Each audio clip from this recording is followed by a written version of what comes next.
don't wake me from this. What's going on, legends? LGG Alden here. Today I'm back with a forest update video on version 0.31 alpha. So this time they added a lot of crazy things. It's been about a month since the last time they updated the game. Since then they've made so many crazy changes, new things to make, new things to change, and a lot of multiplayer stuff. We're gonna get into all of it as best as I can. Hope you guys enjoy. One other thing, guys, to make note of, there will be no Forest with Fans video going up tomorrow. Maybe I will make some sort of a replacement Forest video due to this update and things like that. I was not able to get the footage and everything for that, so next week we will continue it, I promise. But this week we're focusing a lot on this, guys, and I will do my best, guys, to get something else up tomorrow. Okay, guys, so the first thing I want to show you guys is the plane scene. Now, some of the things that they changed were such as turbulence. As you can see, there's a little bit of shaking differences and things like that. So as I spoke of, as you can see right here, I have arms. It looks like my guy is trying to crawl towards him to stop the guy, as if, hey, he's taking my child. Don't do that. I'm really weak, but I'm going to try to crawl and stop this guy. He gets out of my way. I can't do anything about it. The other thing is, you can see right here, there is a getting up animation, which, you know, that's kind of an important thing. You want to make notice that, hey, you were just on the ground, not that you automatically were up. So that's one of the other things to note, is there was a lot of different animation changes. A little bit of things, you know, just making the plane scene a little more realistic. The first thing I want to show you guys is within the build, or the survival book that you have, there are a few little changes you'll notice. One of them being, it says custom walls. Before, I believe it said experimental walls. So now it just has like a title, I guess, more so that it doesn't say, oh, it's experimental, it works, it's fine. Another thing that actually, I guess, sort of has to do with the building is the bed. If you notice that I place it, although it doesn't say it in the menu or the little booklet, you now need 4 rabbit hide. That's a very important thing, because sometimes, you know, before you never had to kill a rabbit. Now you have to at least kill 4 of them in order to make a bed. That's something really important to kind of look out for. Especially, it'd be almost a lot easier just to make a base now if you don't have a good way to catch rabbits. The to-do list that has been added a couple updates ago, they added a lot more things, I guess, to it. Some few things such as has to do with something like underwater skill is rebreather. If you need to find it, it will tell you in the to-do list. Finding the climbing axe, I believe, and also a lot to do with certain caves, like, hey, find this cave, things like that, kind of guiding you, of course. I don't use it too much, but it is kind of smart in a way. It could be upgraded a little more, but now it does sort of give you a few more updates and different things, and tells you different stuff to find and things to do. Thing that actually got a few new updates and things to it is the log sled. Now, the log sled before, it has I believe it has a different icon is one of the things they talked about.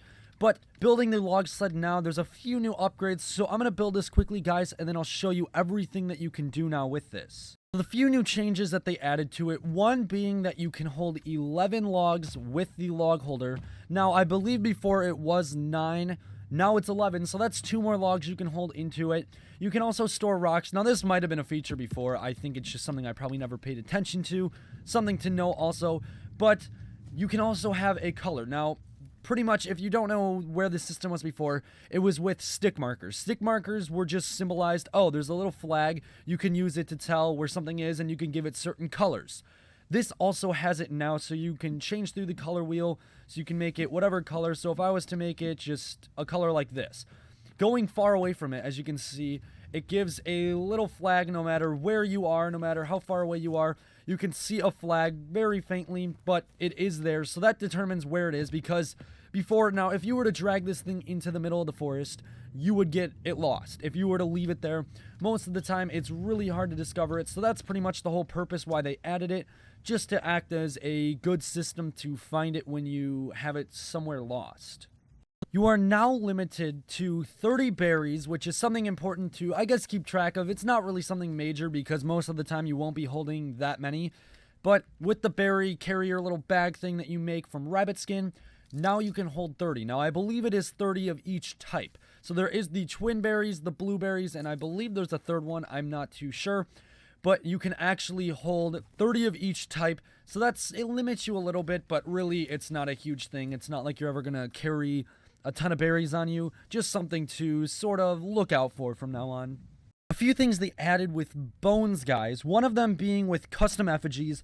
You can actually take the bones and you can use them for custom effigies. So before it was kind of only body parts and things like that. Now you can actually use the bones. As you can see, you can just equip them however you want to. Anything. You can even use skulls too.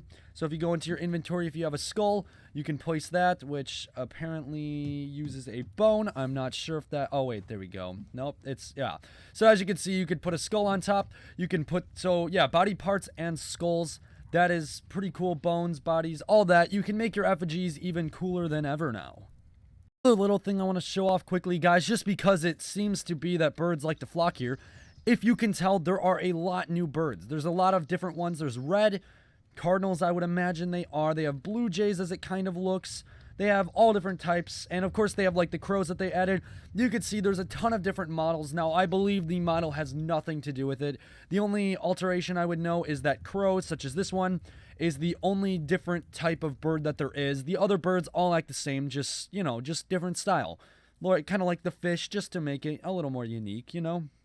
Other thing to do with the bones, guys, is with the bone fence. Now, the bone fence before was sort of exactly like the normal fence, but now if you can see, you kind of place it and it looks a little more unique. It looks a little angled in a way, and it's kind of interesting. So right here, as you can see, you fill it in. I believe the look that the style that they called it was tribal, if I'm not mistaken.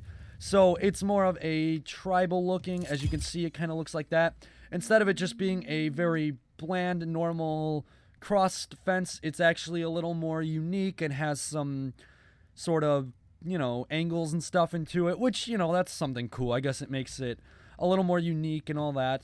But that's just another thing you can do with the bones, something else to look forward or to sort of do.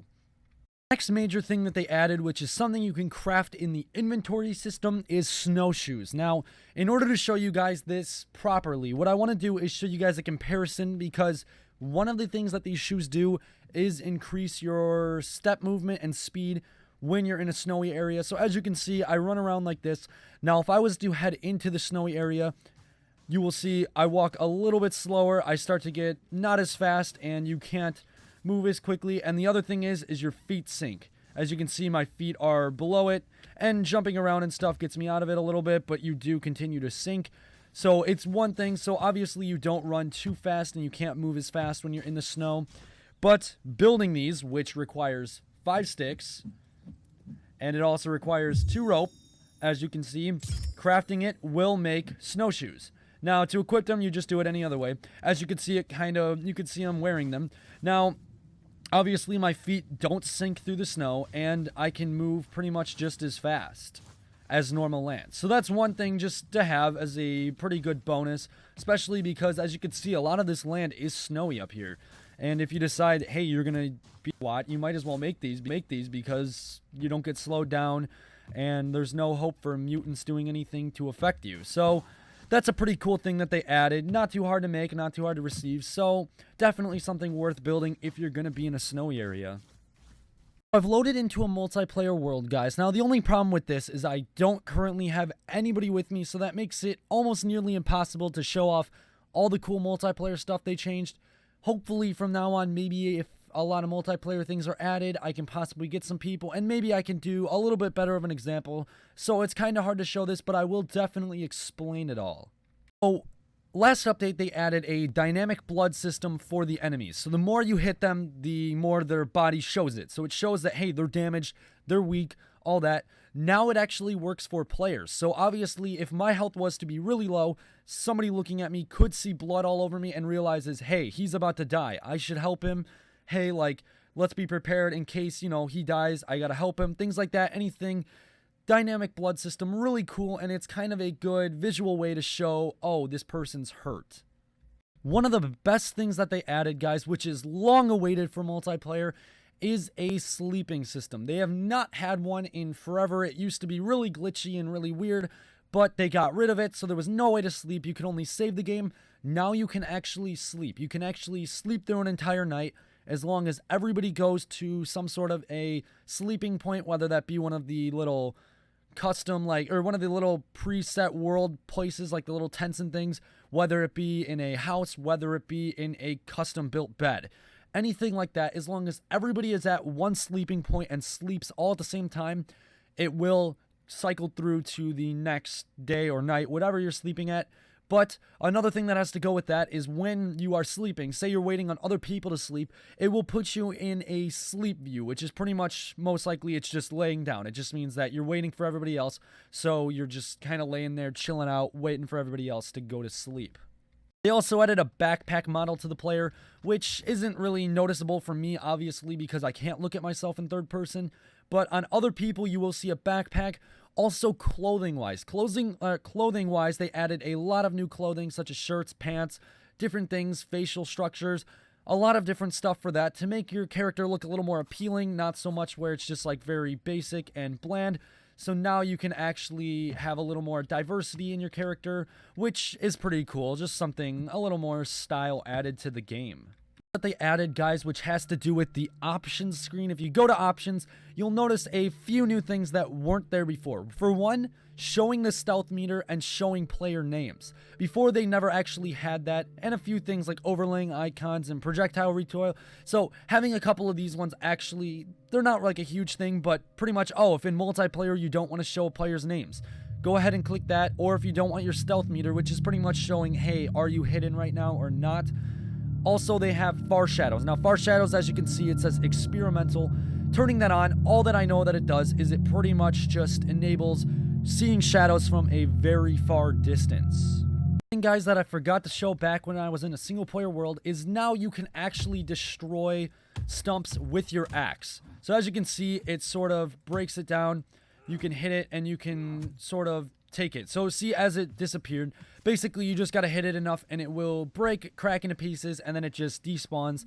That's a really important thing to have, guys, because before the only way that you could get rid of them was with explosives, which, as they said in the update log, was a huge problem for people because obviously, oh, there is a log inside of your house, place an explosive, it blows up your entire base. So now that you can use it with the axe, that's a pretty good thing. There's really, the only purpose of it is just, you know, to clear up space, especially if there's, you know, logs in the way of your base. So that's pretty good to know, something cool that you can do. Guys, the last of the stuff I'm just going to explain because it is very complicated to show it, or I don't really have a good way to show it. So the stuff that I want to tell you guys, first off, they added support for a PS4 controller. Now, I believe there is not support for Xbox. I'm not sure. There might already be. I've never tried it out, so I wouldn't know. If you guys know, tell in the comments below so anybody else can know. But they did add PS4 support, so that's really cool. You can use that controller. Basically now, you know, if you don't want to use a keyboard and mouse, go ahead and try that. And overall, they added simple things like fixing up caves, enemy placements, a lot of bug fixes, a lot of just balancing, changing things, tweaking little stuff that really you won't notice unless you look into it too much. So nothing too major to look at, but definitely something just to know. So I will have a link, guys, down below for the full update. So if you want to check it out, you want to see a little more in depth, a little more explanation on everything, go ahead and click that link down below. If you guys enjoyed this, leave a like. If you guys notice any bug fixes, anything that needs to be fixed, any little bugs, anything wrong, anything that I missed, comment below, guys, so that I know and so that other people can know. So if you guys check in the comments, if other people help you, you'll obviously see it down below. Thank you guys so much for watching. I'm really excited about this update, though, guys, and I can't wait to be playing with it. Next week, though, guys, we will continue the Forest with Fans. Another reminder, just so you guys know, this week there will be no episode. So thank you, guys. If you guys have any ideas on improvement, how I can make this series even better, tell me below. I will take all of your comments on how to do it better, and I will definitely try better things next time. So thank you guys so much for watching. Remember to be a legend, and I will see you guys next time.